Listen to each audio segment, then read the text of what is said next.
Сегодня в Ленинском районе Уфы прошли масштабные учения по предотвращению чрезвычайных ситуаций во время половодья. В них приняли участие все экстренные службы муниципалитета.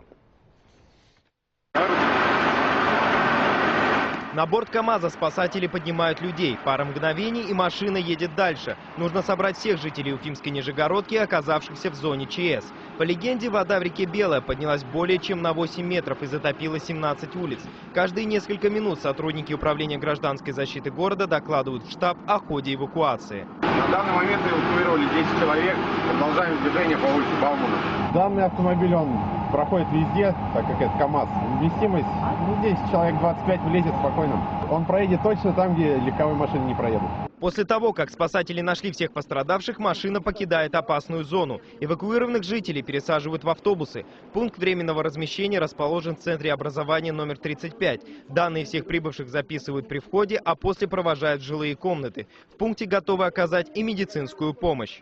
Мы готовы принять до 50 человек. В данном помещении размещены спальные места для людей.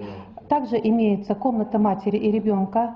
Мы его размещаем в нашем детском саду, в нашей школе. Это очень удобно для и детей, и для молодых мам. Пожарная, аварийно-газовая бригада, полиция, спасатели и отряд Башкирэнерго. Помимо учений в Ленинском районе прошел и смотр готовности техники экстренных служб на период паводка. Все они в случае ЧС будут предотвращать аварии на сетях и наводить общественный порядок, если вода поднимется выше безопасного уровня. В основном, значит, у нас потоплению подвержена это дорога Казарес на Казарес от поселка Романовка, и микрорайон Нижегородка и микрорайон Затон. Поэтому, значит, уточнены списки проживающих людей с ограниченными возможностями, беременных женщин, а также одиноких пенсионеров. Паводок не единственная опасность весной. С каждым днем лед на водоемах становится все тоньше. Буквально вчера двое мужчин провалились под лед на Уфимке. Одного спасти удалось, а тело второго до сих пор не нашли.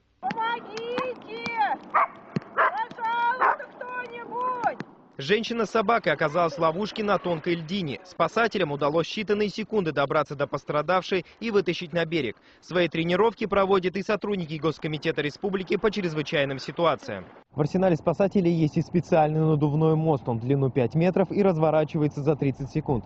Также есть специальная доска. На ней предусмотрены весло, багор и веревка.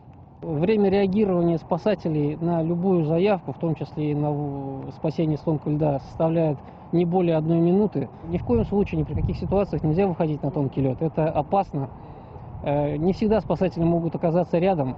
Тем более, когда человек провалился под лед, удержаться на кромке льда очень сложно. Спасатели предупреждают, что сейчас толщину льда определить нельзя. Она может измениться за считанные часы. И там, где еще вчера спокойно можно было перейти на другой берег, становится смертельно опасно. Эмиль Басарев, Азат Ишбулатов, Виктор Гамаюров. Новости. Уфа.